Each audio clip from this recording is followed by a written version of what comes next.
Anak kecil Nabi suruh mulai sholat umur berapa? 7 tahun. Artinya dia sudah mumayyiz. Mumayyiz sudah bisa membedakan ini baik, ini nggak baik. Udah bisa dia untuk diam. Mumayyiz. Karena Nabi menyuruh muru auladakum bis salati wa hum abna'u 10 sinin. Wadribuhum wa hum abna'u 10. Wa farriqu bainahum fil madaji'. Suruhlah anak kamu sholat ketika mereka umur 7 tahun. Kemudian kalau 10 tahun mereka belum sholat, kamu pukul.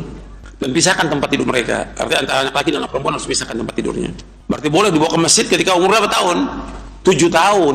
Itu melatih dia. Bukan umur 3 tahun, 4 tahun dibawa ke masjid. Bukan. Kalau orang beralasan, kan pernah Nabi naiki oleh Hasan dan Husain. Itu kan Nabi SAW bukan bawa Hasan dan Husain, bukan.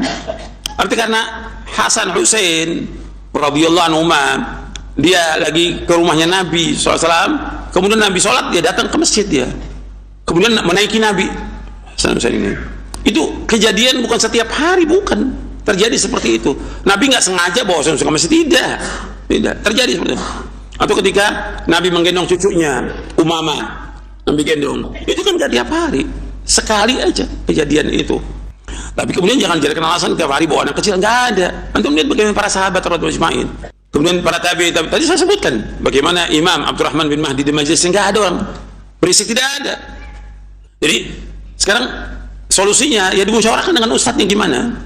Harus ada ketegasan dari panitia dan juga dari ustadznya. Ya ustadz harus tegas. Nggak boleh bawa anak kecil, nggak boleh tegas. So waktu dulu di Imam Ahmad nggak boleh, nggak boleh bawa anak kecil. Kalau bawa anak kecil keluar. Antum mungkin merasa tidak mengganggu, tapi adanya anak antum itu mengganggu orang lain. Pasti mengganggu orang lain. Apalagi ada yang bawa anak kecil dia sambil makan. Majelis ilmu sambil makan, nyuapin anak di majelis. La haula wala quwwata. Nggak ada tempat lain. Yang lain terganggu akhirnya. Nggak boleh. Tegas. Dan kita nggak ada masalah. Antum bisa dengarkan kajian di rumah, bisa kok. Bisa. Seperti sekarang pengajian yang live, antum bisa dengarkan streaming. Jangan bawa anak ke masjid, jangan. Ganggu yang lain. Sehingga yang lain tadinya nuntut ilmu, gara-gara antum nggak nuntut ilmu, terganggu. Jangan bawa anak kecil. Nggak boleh.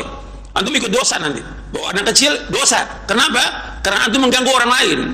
Nanti ketika antum bawa, yang lain ikut bawa. Nah, mulai bercanda itu anak, mulai bermain. Karena anak kecil nggak tahu, kan majelis ilmu nggak tahu dia. Gitu. Ribut, akhirnya mengganggu yang lain. Nggak boleh dalam Islam, nggak boleh.